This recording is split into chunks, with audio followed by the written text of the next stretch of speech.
Vamos lá, pessoal, vou começar aqui, tá? Então, a aula de hoje é sobre qualidade de software, mais especificamente na parte de produto, né? Qualidade do produto de software. Já falei um pouquinho sobre a qualidade do processo anteriormente, né? Falando de modelos de maturidade de processo, né? Que é o CMMI, MPSBR, para melhoria de processo, mas aqui a gente vai ver a parte de hoje focada na qualidade do produto de software, né? Então, vou falar um pouquinho do que é qualidade, por que investir em qualidade, como obter qualidade de software, técnicas de controle de qualidade de software e agilidade e qualidade do produto de software. Tá? Então, primeira pergunta, né? O que é a qualidade? A gente tem várias definições de qualidade, se você pegar a literatura técnica em engenharia de software, muitas delas, né, a maior parte delas são baseadas em termos de qualidade que são anteriores à engenharia de software, né? Então, quando a gente fala em qualidade em relação à parte industrial, né, que é um pouquinho anterior, né, à qualidade de software, a gente tem definições aí de 3 autores principais, né, que é o Deming, Juran e Crosby. Então, para o Deming, a qualidade é zero defeito, né, a gente tem redução de variação. Então, dentro de um contexto industrial, isso aí é uma coisa interessante, né? Se você fabrica um parafuso, você quer que sempre o parafuso seja do mesmo tamanho, né? Esse tipo de coisa. Então, para ele, a redução de defeito é você não ter variação. Para o Juran, você tem adequação para o uso, né? Então, aquilo não poderia ser só não ter variação, ele tem que ser adequado para o usuário final. Então, ele bate mais com o que a gente tem hoje em dia como experiência de usuário, né? Usabilidade, esse tipo de coisa. Tem que ser bom para o usuário final. E já para o Crosby é uma definição de qualidade voltada para conformidade com requisitos. Ou seja, ela é uma definição mais que se você projetou aquilo, ele tem que ser exatamente conforme com o que foi definido. É claro que assim, cada definição dessa aqui, né, ela tem os seus prós e contras. E a gente vai ver aqui que o ideal, né, é a gente ter uma combinação dessas coisas, né? Então vamos entender mais a fundo conforme eu vou passando aqui por esse conteúdo.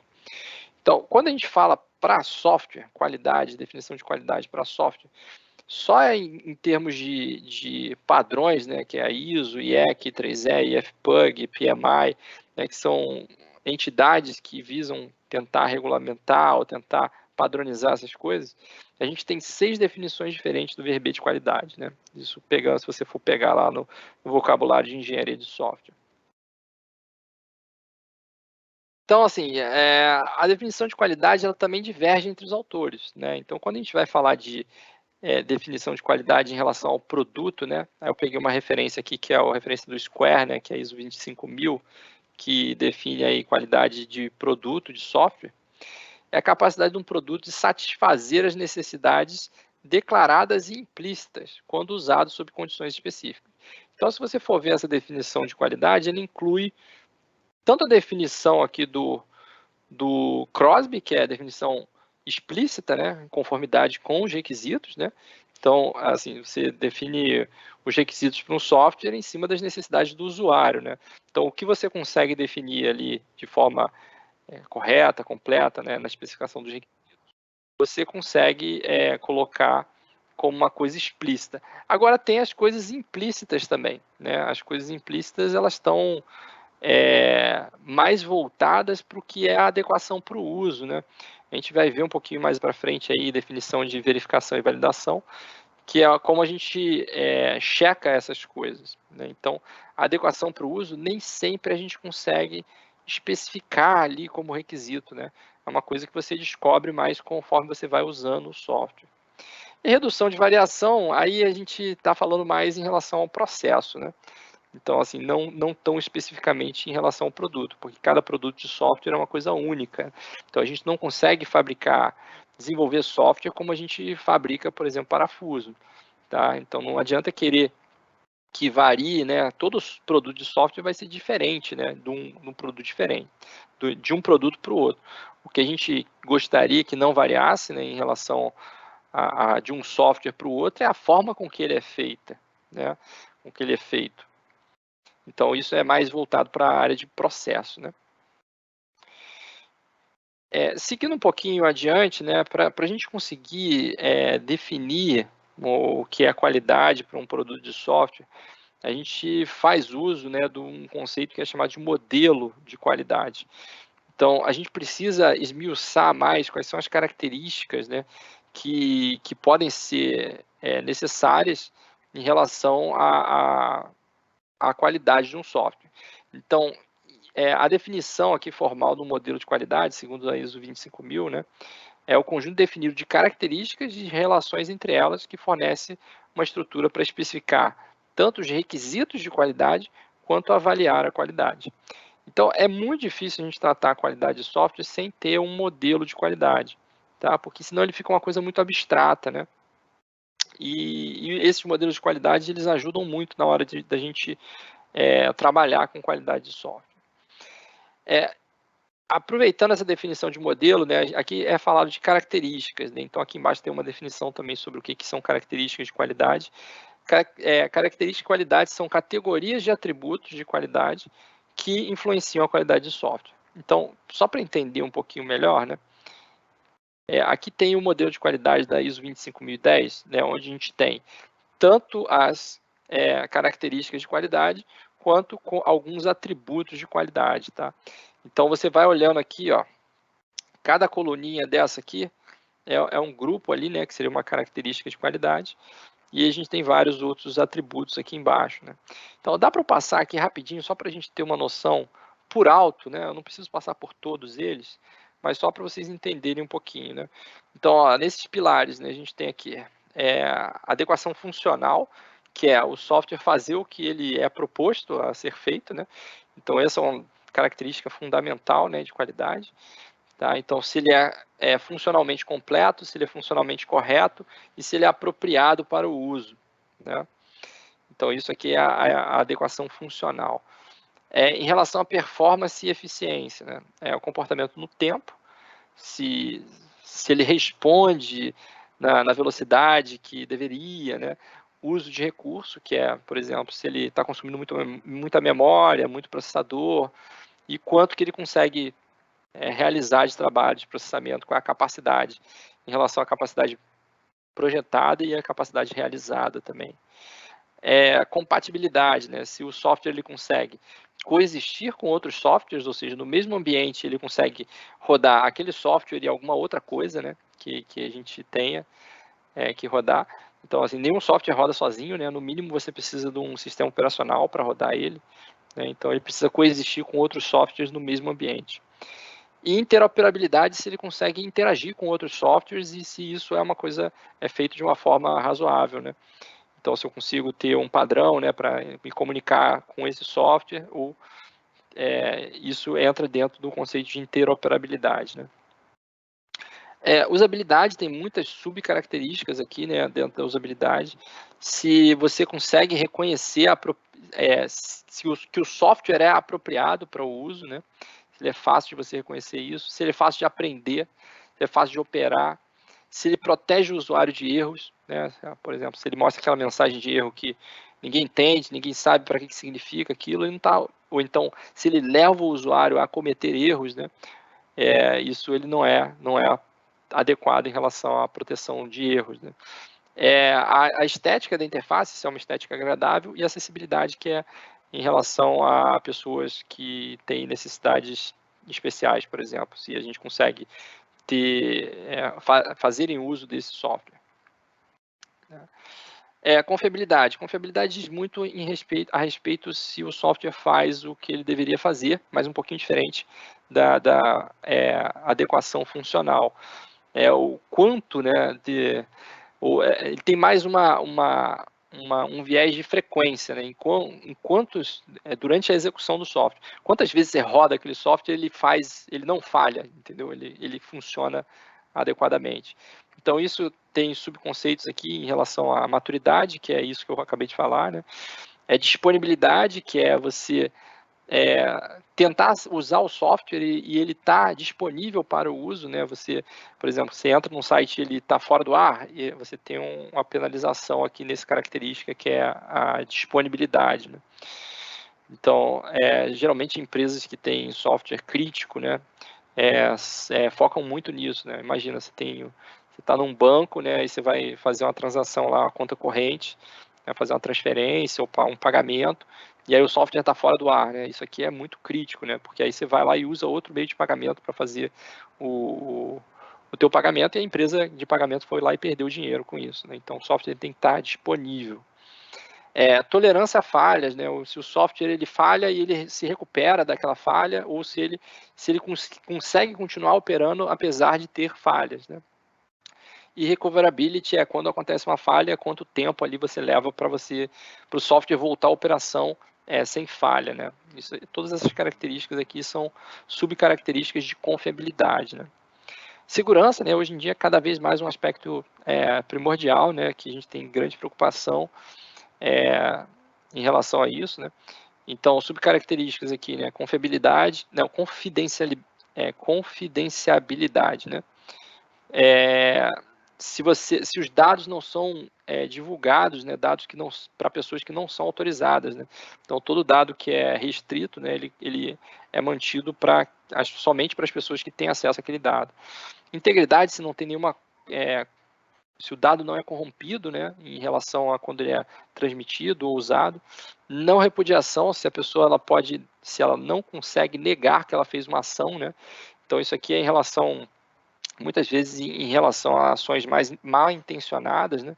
A pessoa vai lá e apaga um dado do sistema e depois ela quer dizer que não foi ela que apagou, né? Então isso não deve ser possível. Autenticidade, a gente garantir que quem fez uma ação é realmente a pessoa que fez a ação, é um pouquinho diferente de não repudiação. E accountability é você conseguir atribuir responsabilidade para as pessoas que realizaram as ações no sistema e você conseguir efetivamente tornar elas responsáveis por aquilo. Então, muitas vezes a gente usa a trilha de auditoria para isso, né? Então, o cara modifica um dado no sistema e a gente mantém o registro de quem alterou, quando alterou, para que, caso aquela alteração cause algum problema, a gente possa responsabilizar quem fez aquela ação. Tá? Então, segurança também é um aspecto fundamental aí de qualidade de software, né? Manutenibilidade, isso aqui é mais característica de qualidade interna, né? O usuário ele não vê, a gente vai ver o que é qualidade interna e qualidade externa. Manutenibilidade em relação mais a se a gente consegue dar manutenção no software e quão fácil ou quão difícil é dar manutenção no software. Tá? Então, por exemplo, depois da primeira versão do software liberado, a gente já considera o software em manutenção. E aí tem toda uma série de características aqui para a gente poder entender o que influencia em ser fácil ou difícil dar manutenção no software.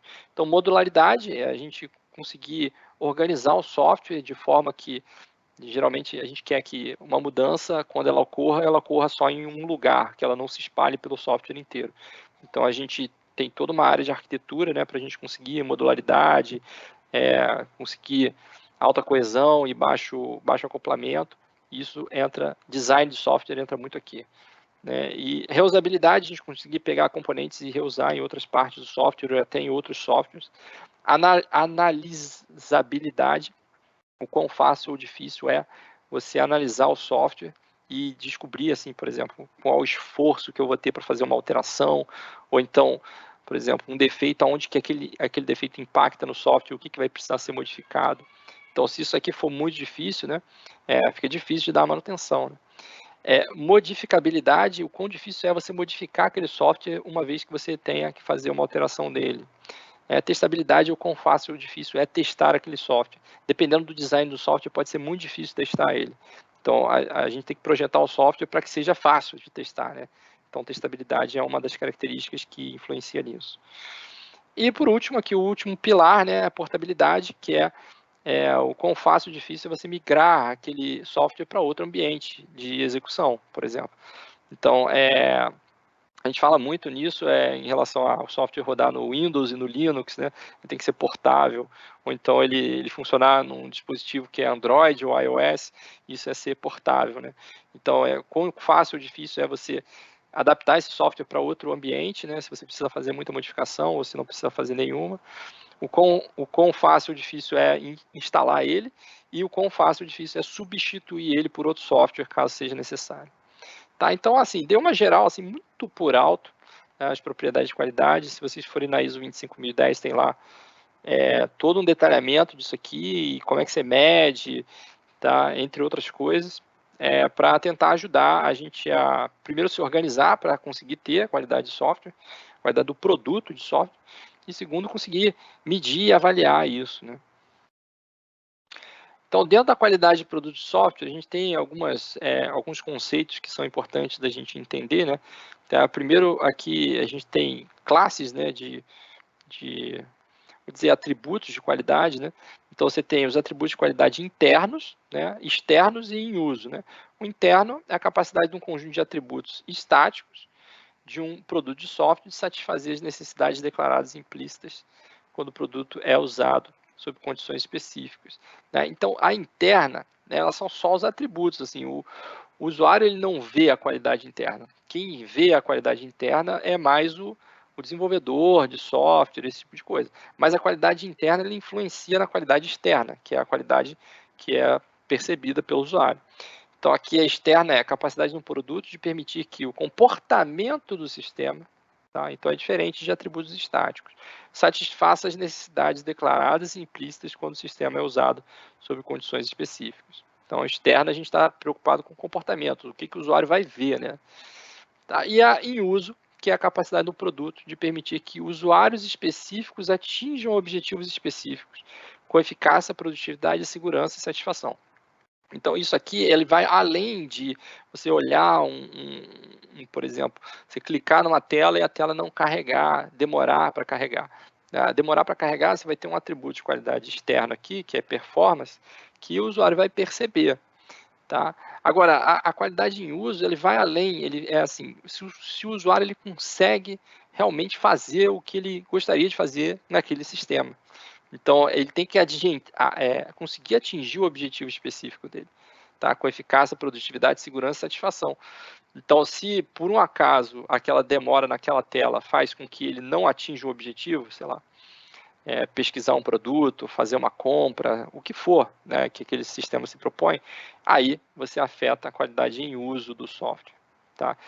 Então, se eu não me engano, tem um outro slide aqui para explicar isso aqui um pouquinho melhor, que é como é que essas características se relacionam, né? Então, a gente tem a qualidade do processo, né, que muitas vezes a gente esquece um pouquinho dela, né? Então, toda aquela parte que eu falei de processo de desenvolvimento de software nas outras aulas, né? Modelos de maturidade, quais são, como é que você atua no processo para conseguir um produto de qualidade? Ele é a qualidade no processo, tá? Então, tem o processo de desenvolvimento que influencia nos atributos de qualidade internas do software. Ou seja, como é que é estruturado, como é que ele funciona, se é fácil de manter, se é, sei lá, modular, e etc e tal, que vai acabar influenciando na qualidade, nos atributos de qualidade externos. E aí o usuário vai perceber isso.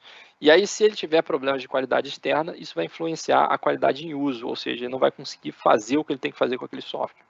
Tá? Então, nessa direção, né, é a direção de influência, e aqui, nessa outra direção, é uma direção de dependência. Para a gente ter qualidade em uso, a gente precisa que a qualidade externa seja boa, para ter a qualidade externa boa, a gente precisa que a qualidade interna seja boa. Para você ter uma qualidade interna boa, você precisa de um processo que funcione. Tá? Então, é assim que esses conceitos se relacionam. Tá? Isso aí, essa imagem eu tirei da ISO 9126-1, que é a ISO de produtos de qualidade de software anterior a 25.000. Tá? Essa 9126, ela foi substituída depois pela ISO 25.000. Mas essa imagem ela continua atual mesmo assim. E aí vem, logo em seguida, né, depois a gente responder a pergunta do que é a qualidade de software, por que investir em qualidade de software. Tá? Então, quando a gente fala de qualidade em qualquer área, né, a gente tem o custo de ter qualidade e o custo de não ter qualidade. Tá? Então, qual que é o custo de você não ter qualidade? Né? Você tem, entre elas, né, perdas decorrentes de falha em software. Né? Quando o software falha, você pode perder negócios ou até perder vidas, né? Dependendo do software que você está usando. Então, temos lá, como exemplo, perda de cliente, reputação e perda de vidas. E tem o custo do retrabalho inútil, né? Quando o software falha, você tem que ir lá e corrigir um defeito que está introduzido lá naquele software, e a correção desse defeito é basicamente um retrabalho, porque ele não deveria existir. Se você tivesse um processo que não te levasse a defeito, você não precisaria estar corrigindo esse defeito, né? Então, isso é um custo de retrabalho. E você tem o custo da qualidade, né? Então, o custo da qualidade é o custo de realizar as atividades de qualidade. Então, se você faz, por exemplo, a revisão lá no pull request, aquilo é uma atividade de qualidade. Tá? Se você faz teste de software é outra atividade de qualidade. Se você faz melhoria de processo de software, tá? Também é uma atividade de qualidade. E tudo isso vai somando na conta aí do custo de qualidade. Tá? Qual que é a ideia, né? Você tem que ter esse custo aqui, ele tem que valer a pena em detrimento desse outro custo aqui, tá? Do custo de não ter qualidade. Então, tem que tomar um cuidado, porque assim, a gente tem a tendência de pensar que, cara, a gente pode fazer gasto muito alto, ou então não tem limite de gasto para qualidade. E não é verdade, porque a partir de um certo momento, né, você continuar investindo em qualidade não vale a pena, tá, em relação à melhoria que ela te traz. Então, assim, o investimento em qualidade deve ser justificado pelos requisitos de qualidade do software. Então, primeiro você tem que saber que qualidade você precisa naquele software. Tá? É claro que o modelo de qualidade, né, como por exemplo aquele da ISO que eu mostrei, ele vai te ajudar nisso. Você vai lá e vai olhar quais são as características que eu preciso, o que eu vou ter que atingir em cada característica dessa, né? Às vezes pegar métricas, né, dentro da própria ISO tem isso, e estabelecer quais são os níveis de qualidade que eu tenho que ter para aquele software. E aí você planeja as atividades de qualidade para atingir isso. Né? Se você fizer qualidade só por qualidade, né, sem pensar nos custos ou sem pensar nos requisitos que você tem de qualidade, você corre o risco aí do que a gente chama de gold plating. Gold plating é folheamento a ouro, né? Onde você gasta mais em qualidade do que você efetivamente tem de retorno em relação àquilo. Bem, sabendo desse risco, né, da gente poder gastar muito em qualidade sem ser necessário, né?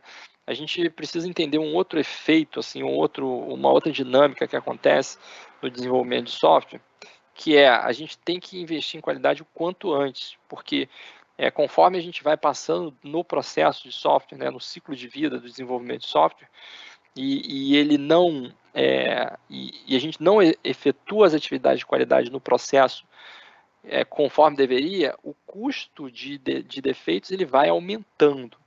Tá? Então tem esse gráfico aqui, que ele é tirado do livro do Offutt, né, de teste de software, só para exemplificar esse efeito que a gente tem que conhecer em relação à área de qualidade. Né? Então aqui tem as grandes fases, né, ou etapas do desenvolvimento de um software, tá? E a gente tem três coluninhas aqui dentro de cada etapa dessa. Né? O que significam essas três colunas? A coluna A, ela é o percentual das faltas, ou faltas você pode entender como defeito, tá? Que aparecem nessa fase, que foram introduzidas nessa fase. O D é o percentual das faltas que foram detectadas nessa fase. Tá? E o C é o custo de encontrar e corrigir essas faltas na fase específica. Então, como é que funciona essa dinâmica, né? Conforme você vai desenvolvendo o software, requisitos, alguns defeitos são introduzidos. Isso aqui é percentual, tá? Então, uma parte aí, 10% dos defeitos são introduzidos. Design, tá? 40% dos defeitos são introduzidos. E programação, aí vai lá, 50% dos defeitos são introduzidos. Tá? O percentual das faltas que são detectadas nessa fase, né? Então, por exemplo, você chega aqui e tem em requisitos, você detecta um percentual aqui, tá, que parece alguma coisa por volta de 5%. Em design, você detecta aqui uns 12%, 15%. Programação, você detecta lá, por exemplo, 20%. E aí você vai para atividades aqui que são atividades de qualidade e depois atividade de produção, né? Então você vai, detecta, sei lá, 20% aqui nos testes de integração, no teste de sistema detecta, sei lá, quase 35%, E por último, tem os caras que foram detectados no deployment, na implantação ou pós-implantação, que é o software foi para a produção com esses defeitos aqui. Então, por exemplo, aqui você tem 5% dos defeitos. E você observa a coluna C, que é o custo de encontrar e corrigir os defeitos naquela fase. Então, o custo de corrigir um defeito na fase de requisito é muito barato. Basta você mudar o texto do requisito. Tá? Se ele está incorreto, incompleto, você muda o texto, isso é muito barato de corrigir. Design, também, você tem lá os modelos, o ML, coisa e tal, você corrige, não é tão difícil assim. Programação, enquanto você está programando, né, a correção também não é tão problemática. Mas conforme você vai chegando nas fases posteriores, né, que você vai fazendo correção, por exemplo, em testes de integração, testes de sistema, né? Aqui eu esqueci de falar, né? Programação e testes unitários aqui também. Esse custo vai aumentando. E quando você chega em produção, tá, aí o custo dispara. Por quê? Porque nessa coluninha aqui não está só o custo de retrabalho. Não está só o custo de modificar o software. Está todo o custo, tá? Por exemplo, de perda de cliente, reputação e até perda de vida. Tá? Que é o custo de você não ter qualidade quando você entregou o software com problema. Tá? Então, assim, qual que é a ideia? Né? Quanto antes a gente introduzir as atividades de qualidade no processo de desenvolvimento de software, mais barato fica de você encontrar e corrigir os defeitos. Tá? Essa é a lógica por trás. E aí a pergunta seguinte é, como obter qualidade em software? Tá? Primeiro, né, a gente tem duas grandes áreas, né, dentro da qualidade de software, que é o controle de qualidade e a garantia de qualidade. O controle de qualidade é a gente verificar o produto. Tá? Então, a gente tem um artefato de software que é gerado por qualquer fase do desenvolvimento, seja requisitos, design, desenvolvimento. Tá? Esse artefato é verificado e validado. Tá? Por exemplo, uma atividade de controle de qualidade é teste de software. Já vou falar aqui de verificação e validação e qual a diferença entre elas. Tá? E a segunda grande área é a garantia da qualidade, que não é a atuação em cima do produto, mas sim a atuação em cima do processo de desenvolvimento para melhorar a qualidade do software. Então, se você tem um processo e esse processo não te leva a um produto de qualidade, você pode atuar sobre o processo. Então, por exemplo, se você não tem teste automatizado no processo de desenvolvimento, você pode introduzir teste automatizado. Você introduzir o teste automatizado é uma atuação em cima do processo. Tá? Passar a fazer medição de cobertura de teste, por exemplo, para você verificar se os testes eles estão realmente testando, assim, não tem nada sendo esquecido de ser testado. É claro que a cobertura não te garante tão fortemente isso, mas ela te garante ali que alguma coisa você consegue saber se alguma coisa foi esquecida para trás, né? Então, a cobertura é qual linha de código, ou qual condição do código foi testado ou não. E você introduzir esse tipo de coisa é uma atividade de melhoria de processo. Verificação e validação, né? Mas outro conceito fundamental da área de qualidade de software. Tá? A verificação, ela é a gente fazer a conformidade em relação a uma especificação. Tá? Então, por exemplo, isso aqui é qualquer dois artefatos de software que a gente tenha, que um é produzido usando o outro, a gente consegue fazer verificação. Tá? A gente fala que verificação é fazer correto o software. Tá? Então, a necessidade de especificação para fazer isso. Enquanto a validação é se ele atende às necessidades dos stakeholders. Tá? Então, é fazer o software correto. Tá? Então, um verifica em relação à especificação e o outro verifica em relação à necessidade. Essas duas atividades são fundamentais e a gente tem que fazer as duas. Tá? Senão, você volta lá atrás naqueles conceitos lá de qualidade, que é do, se eu não me engano, do Crosby e do Juran, você só vai atingir uma das duas, né? Então, você tem que fazer as duas atividades, tá? Além disso, as atividades de controle de qualidade, elas costumam acontecer em ciclos, tá? Então, como é que é a lógica, né? Isso aqui é uma imagem tirada do livro lá do Stefan Wagner, né, de qualidade de produto de software.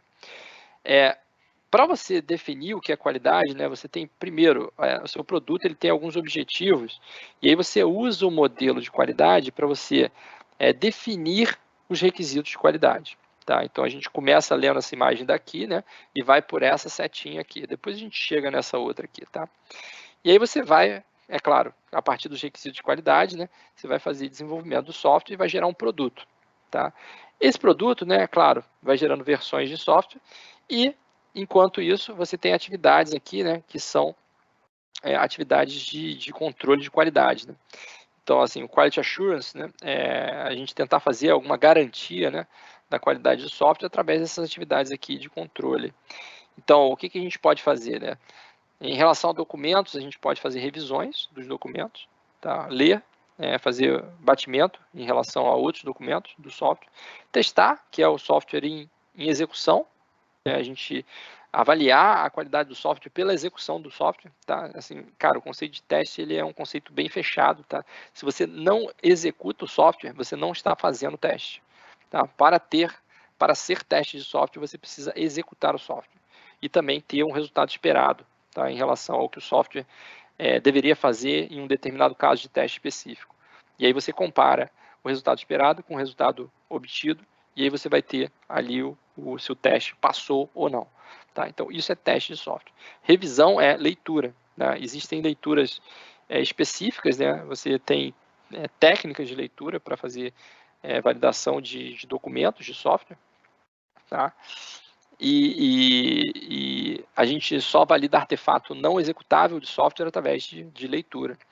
E, por último, a gente tem também análises, né, onde eu posso destacar um tipo de análise que hoje em dia é muito comum em software, que é a análise estática. Tá? Então, a análise é um pouquinho diferente de teste, porque não necessariamente você precisa rodar o software e nem sempre você tem um resultado esperado. Então, quando você usa um linter, por exemplo, ou então uma ferramenta de análise estática, um SonarQube da vida, você está fazendo análise, você não está fazendo teste. Tá? Ele vai lá e te diz que possivelmente numa linha de código tem um defeito. Tá? Aí você vai lá e olha e confirma, tem um defeito mesmo, ou então, não tem um defeito aqui. Tá? Isso é análise, não é teste. Tá? Então, você tem ali um indicativo de que algum local pode ter um problema de qualidade e você usa esse tipo de análise para tentar melhorar a qualidade do produto. Então, esses resultados, eles são utilizados e eles são conferidos em relação aos modelos, o modelo de qualidade e os requisitos de qualidade que foram estabelecidos. E aí, eventualmente, você encontra problemas e aí você modifica o software através de solicitações de mudança. Então, esses ciclos aqui, tá? Por que é um ciclo? Porque para a gente obter a qualidade no software, a gente tem que rodar esse ciclo aqui várias vezes. Tá? Porque quando você termina as atividades aqui de garantia de qualidade, você volta com modificações e gera uma nova versão do produto que vai ter que ser reavaliada, tá? Em relação à qualidade novamente. Tá? E aí você roda esses ciclos aqui algumas vezes até o teu software estar num nível razoável de qualidade e você conseguir liberar versões dele. Tá? Então, tem uma segunda imagem aqui que tenta representar isso. Né? Então, a gente tem ciclos de qualidade, que são essas voltinhas aqui, e aí a gente tem também o que a gente chama de quality gates, né, que são portões, ou então são algumas metas que você teria que atingir em relação à qualidade para você soltar um produto de software. Então, esse ciclo maior aqui indica a liberação aí de um produto. Né? E aí, eventualmente, se você não atinge um quality gate, né, um nível de qualidade razoável, você tem que voltar aqui e fazer mais ciclos de melhoria de qualidade de software. Por exemplo, você pode ter métricas do tipo, o software precisa ter pelo menos 90% de cobertura de teste automatizado para ser colocado em produção, por exemplo. Isso é um gate, tá? Um quality gate. Tá? Então, aqui a gente tem vários ciclos que acontecem, né, durante o processo de desenvolvimento de software.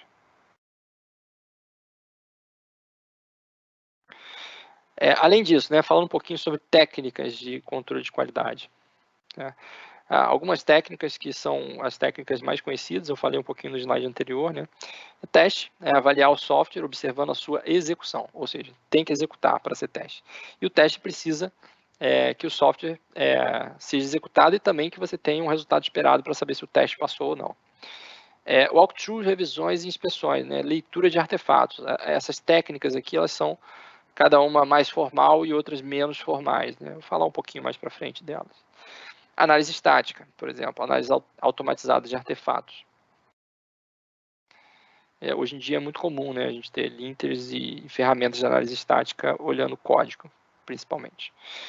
Falando só rapidamente aqui sobre, por exemplo, uma das técnicas, né, são técnicas de leitura, né? Então a gente tem walkthrough, revisões e inspeções.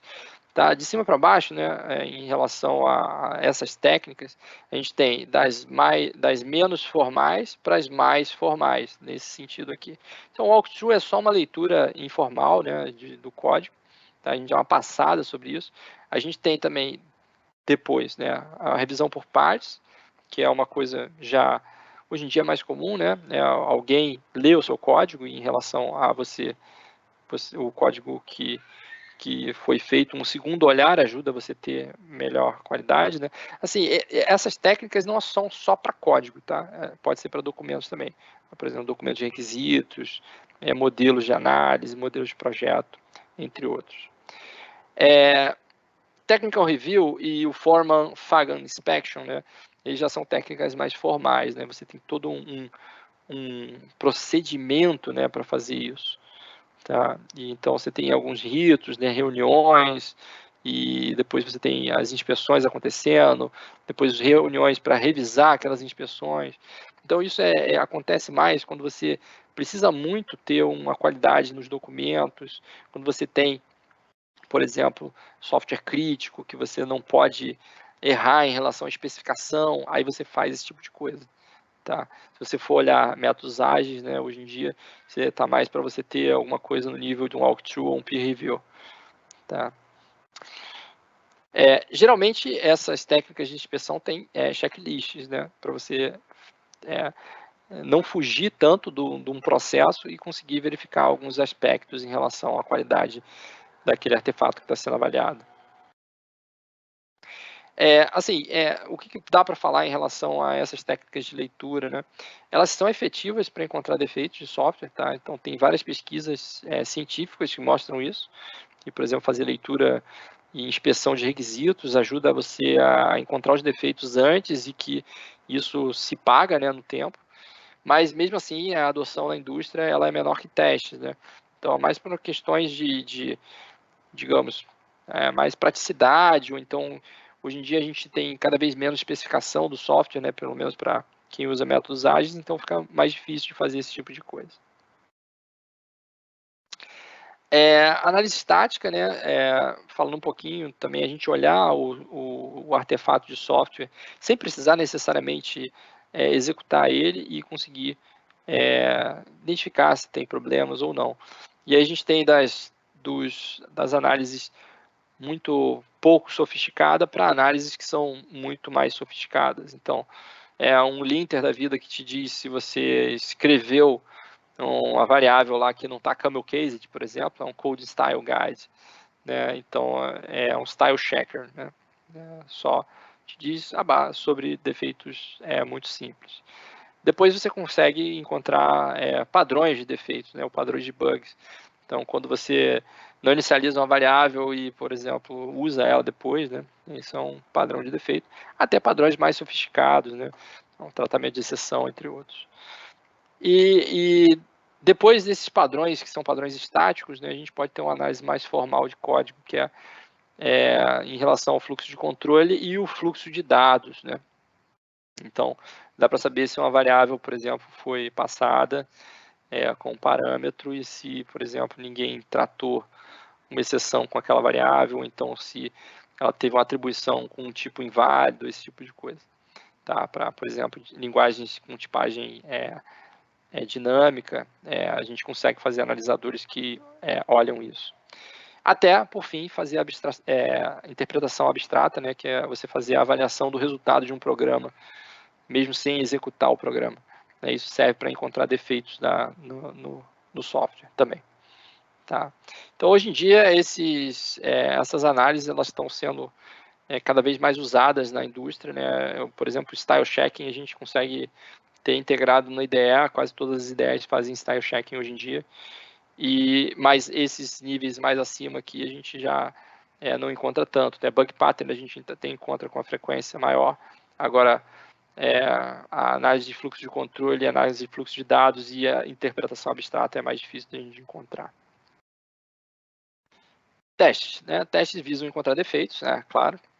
A gente testa para encontrar defeitos, né? Então, quando a gente está fazendo um teste de software, a gente tem que ter um mindset aí de destruição, né? Que é uma coisa meio complicada, mas esse que é o sentido. A gente quer encontrar defeitos.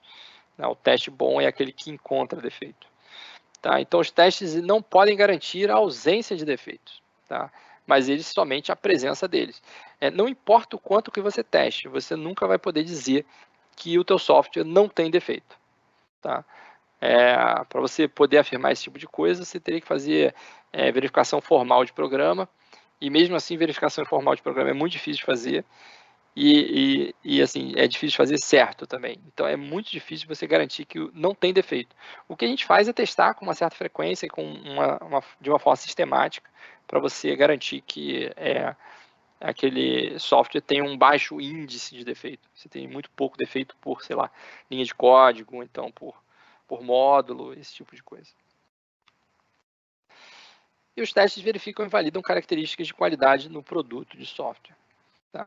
Falando alguns conceitos, nomenclatura, né, para a gente poder entender bem esse conceito de teste e os defeitos, né, em software. A gente tem os conceitos de defeito, falha, erro, e, na verdade, defeito, falta, erro e falha. O defeito ele é uma não conformidade de um artefato com a especificação ou expectativa de um stakeholder. Então, se o software não faz o que o stakeholder gostaria, né, é um defeito. Tá? Se ele não está conforme com um determinado artefato, também é um defeito. A falta é a manifestação concreta do defeito, ou seja, é alteração física no código ou artefato que faz com que o defeito exista. Eu vou dar uns exemplos, mas, por exemplo, se o cara fez um if, ele tem um defeito lá que ele tinha que usar maior igual e usou menor igual, o local onde está esse menor igual, que está errado, isso é a falta. Tá? Erro é o que levou o defeito ou falta a existir, mas aí é erro da tradução mistake. Tá? Cuidado com o termo erro, porque ele tem duas traduções aqui e o significado é diferente. Tá? Então, assim, se o usuário ele foi lá e estava cansado e por isso que ele ocorreu, ele mudou lá o sinal de maior igual para menor igual. Isso é um erro, né? Tá? Geralmente é um aspecto humano. Tá? Assim, se o software tem defeito é porque nós somos humanos e os humanos erram. Tá? Então, por isso que tem esse conceito aqui. Também pode ser um estado incorreto da aplicação por conta de uma falta. Aí é erro da tradução error. Tá? Vou mostrar um exemplo mais para frente, para especificar isso aqui melhor. E a falha é a manifestação observável de um defeito. Então, por exemplo, se você abre uma página web e ela vai lá te mostra um erro 500, né, na tela lá, um stack trace na tela, isso é a falha. Tá? Você observou o defeito. Aí pode ter dado o erro 500 por um probleminha lá no código que é a falta. E o defeito é o sistema não faz o que deveria. Tá? Então, exemplo. Ao clicar no botão de salvar do formulário, a tela fica em branco e nada acontece. Isso é a falha observada. Tá? Nada aconteceu quando deveria acontecer alguma coisa. O usuário percebe isso. A especificação diz que o usuário diz e o usuário espera que ao clicar no botão de salvar o form seja salvo, obviamente. Então isso é o defeito, a não conformidade. Tá? Tinha que salvar e não salvou. No código-fonte podemos observar que o action do form lá, por exemplo, apontando para a página errada. Isso é a falta.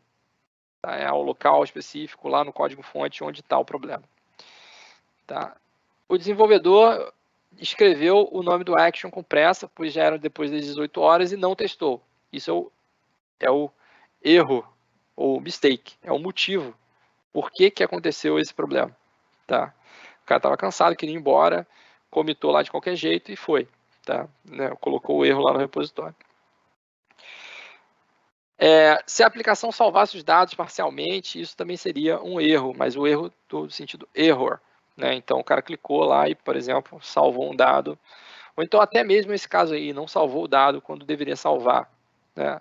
Você tem um estado anômalo na aplicação, ali não está funcionando, tá? Mais conceitos. Debugging é o processo de encontrar uma falta dado a falha, ou seja, você observa a falha, tá lá, tela em branco, e vai correr atrás onde está o local específico, onde está o problema que precisa ser corrigido. Tá? Cuidado com o termo bug, tá? Porque o termo bug ele pode ser entendido como defeito, falta, falha ou erro. Ou seja, você não tem uma definição precisa do que seja um bug. Então, assim, quando você usa a literatura técnica, né, por exemplo, artigo, é melhor você não usar o termo bug, porque você não sabe a qual desses 4 termos aqui você está se referindo. Tá?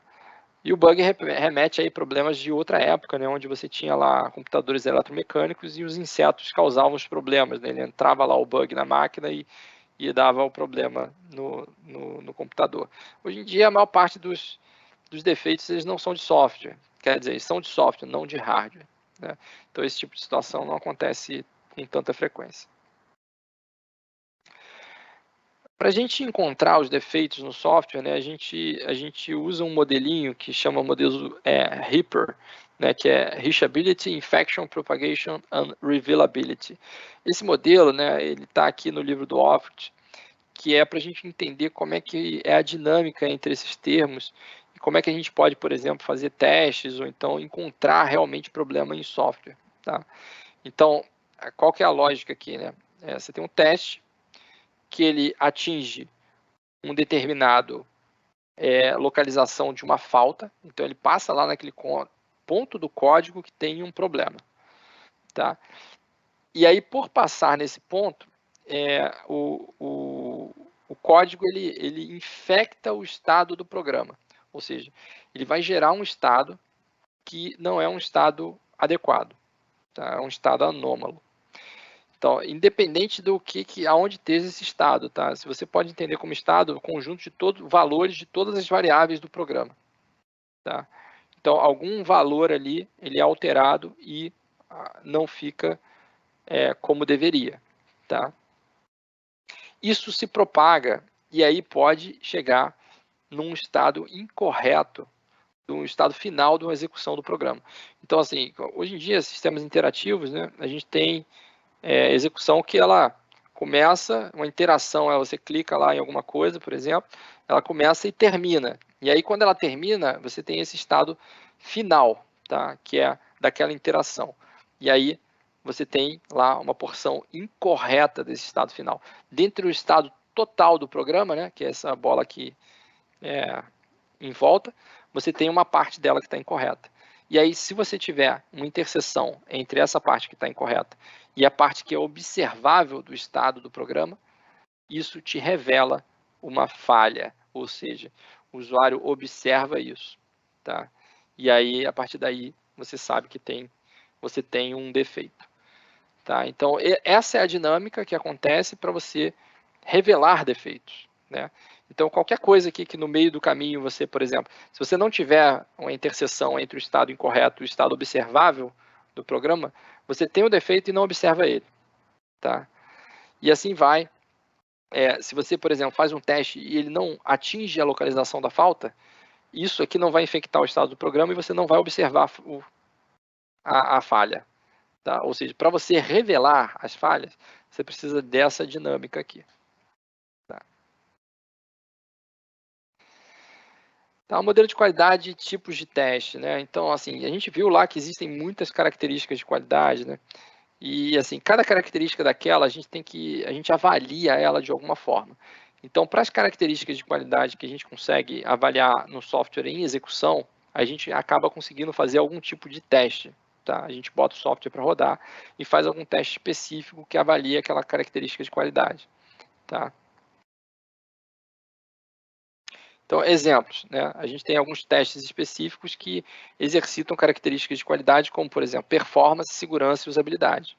A gente consegue observar essas características com o software em uso, ou seja, em execução. e aí você consegue fazer teste para eles.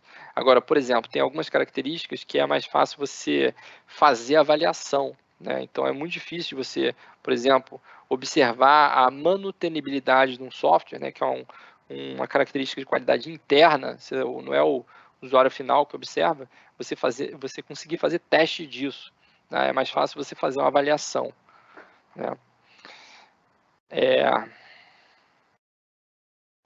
Os tipos de teste, eles precisam ser definidos em relação aos requisitos de qualidade que a gente tem, né?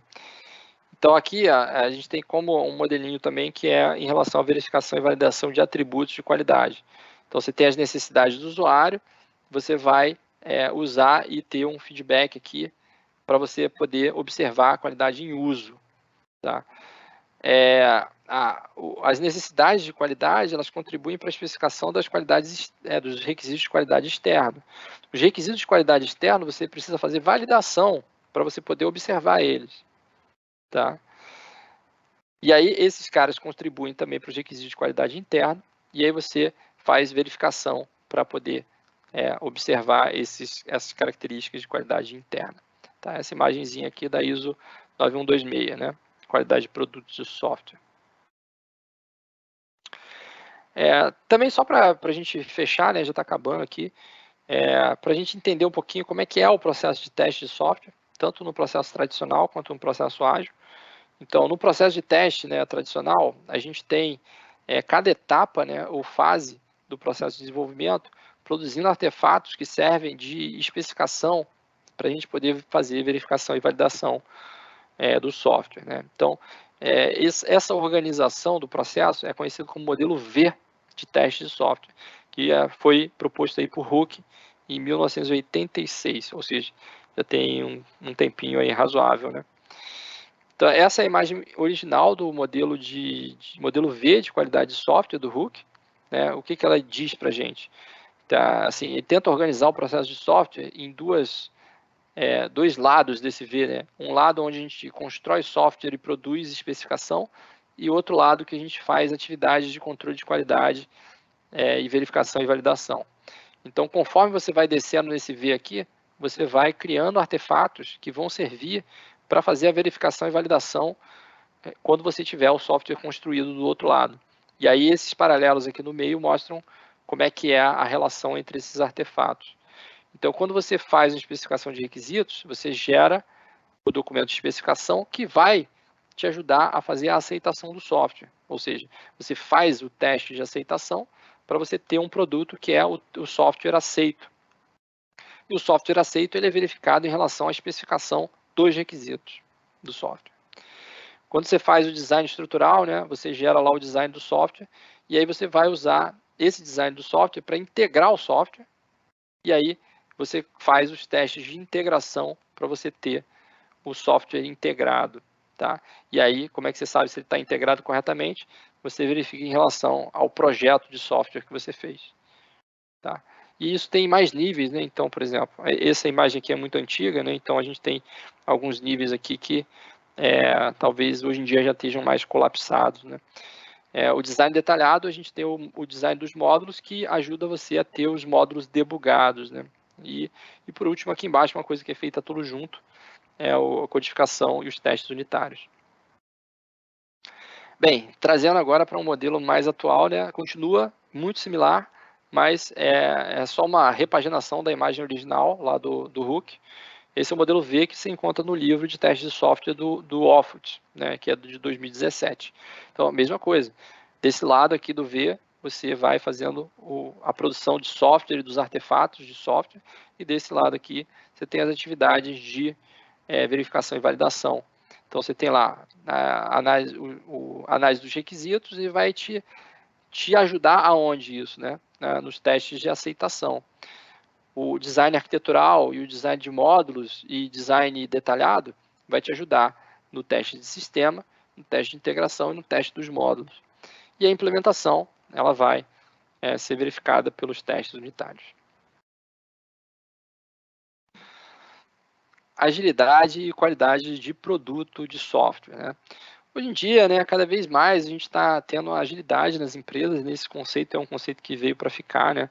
A gente quer o quanto mais a gente consegue desenvolver software de uma forma rápida, né? A gente conseguir entregar esse software retirando alguns artefatos que são tipicamente de especificação. Então, quando a gente faz isso, né, a gente acaba tendo algumas dificuldades de fazer algumas atividades previstas aí de controle de qualidade. Tá? A agilidade ela é adequada quando a gente não tem requisitos muito fortes em relação à qualidade, né? Então, assim, quando você começa a retirar artefatos de especificação que serviriam para a gente fazer, por exemplo, verificação e validação, a gente começa a prejudicar, né, o controle de qualidade. Tá? Então, por isso que o pessoal brinca, né, fala que se você voaria no avião que foi desenvolvido com métodos ágeis, porque a gente sabe que no processo tradicional tem muito mais controles em relação à qualidade do que os métodos ágeis. Então, quando a gente está falando de software crítico, fica muito claro, né, que o método ágil não é adequado para esse tipo de software, porque o requisito de qualidade é muito forte. Tá? Mas já quando a gente não tem esses requisitos tão fortes, é claro que a gente gostaria de entregar o produto da forma mais rápida possível, e aí vale a pena a gente ter processos mais leves, né, processos ágeis ou processos rápidos. Tá? Então, a gente tem aqui algumas atividades de controle de qualidade ainda, né? Especificação ágil, casos de teste de aceitação, né? Quando a gente escreve histórias de usuário, né? A gente deveria escrever também os casos de teste de aceitação junto. Testes unitários automatizados, que é chamado de teste de regressão, é muito comum a gente encontrar isso em métodos ágeis. Revisões modernas de software, que é aquela famosa revisão de pull request, né? É chamada de revisões modernas de software. Muito menos do que em processos tradicionais, tá? Atividades de controle de qualidade. Tá? Algumas dicas ou então coisas que a gente precisa levar em consideração para ter qualidade de software em métodos ágeis, né? A gente tem a necessidade de histórias de usuários específicas para atendimento de requisitos de qualidade, principalmente os não funcionais. Tá? Então, para os requisitos funcionais, né, a construção de artefatos, requisitos ali de funções do software, né, por exemplo, produzir uma funcionalidade, você tem lá os casos de teste de aceitação na história, né? Mas se tem, por exemplo, requisitos não funcionais, performance, capacidade, às vezes coisas de usabilidade, segurança, você tem que escrever isso em histórias de usuário específicas, né? Porque nos métodos ágeis a lógica é o seguinte: se não está no Product Backlog, não existe. Então, se você não tiver uma história para tratar algum atributo de qualidade específico, aquilo ali não vai ser feito. Tá? Então, você precisa documentar essas coisas e elencar elas nos sprints para poder realizar, né? Além disso, né, a gente tem o que é chamado de débito técnico, né, a necessidade, a gente tem, débito técnico é você ter coisas que você precisa fazer no software para atingir os requisitos de qualidade. Então, você sabe que tem problemas, mas você não paga naquele momento, você espera e aí vai pagando aos pouquinhos, né? Então, assim, você tem que ter uma estratégia de controle e pagamento de débito técnico, tá? Pois ele é introduzido com frequência nos métodos ágeis. Então, como a gente tem a questão de você não ter um projeto arquitetural de início, né? Você vai fazendo a arquitetura conforme o software vai sendo desenvolvido, né? É uma forma bottom-up de fazer arquitetura e tentando fazer refactoring, você acaba deixando algumas coisas para trás, tá? Então, se você não tiver alguma estratégia para pagar esse débito técnico, a tendência é que ele aumente, tá? E aí até um momento que você tem a degradação completa ali da estrutura do software e você não consegue usar mais ele, tá? Aí você tem que substituir o software. Tá? Então, para tentar fazer esse controle de débito técnico de alguma forma, a análise estática é amplamente utilizada, né? Ferramentas como o SonarCube vão te dar vários pontos lá de débito técnico e quanto tempo mais ou menos é esperado para você pagar aquele débito técnico. E, é claro, se você não fizer as refatorações necessárias, você vai ter a degradação aí da arquitetura e aí vai ser muito difícil de você manter o software. Bem, chegamos ao final, né? O que a gente viu, o que é a qualidade, por que investir em qualidade, como a gente obtém qualidade em software e algumas técnicas assim muito por alto, né? E controle de qualidade de software e agilidade e controle de qualidade do produto de software. É claro que essa é uma aula introdutória, né? Só para a gente ter uma noção muito ampla dessa área e existem materiais específicos para cada técnica dessa e eu sugiro aí vocês estudarem se quiserem se aprofundar, tá bom? Valeu, gente. Depois eu vou passar o questionário aí para os alunos sobre esses conceitos. Obrigado aí. Tchau, tchau.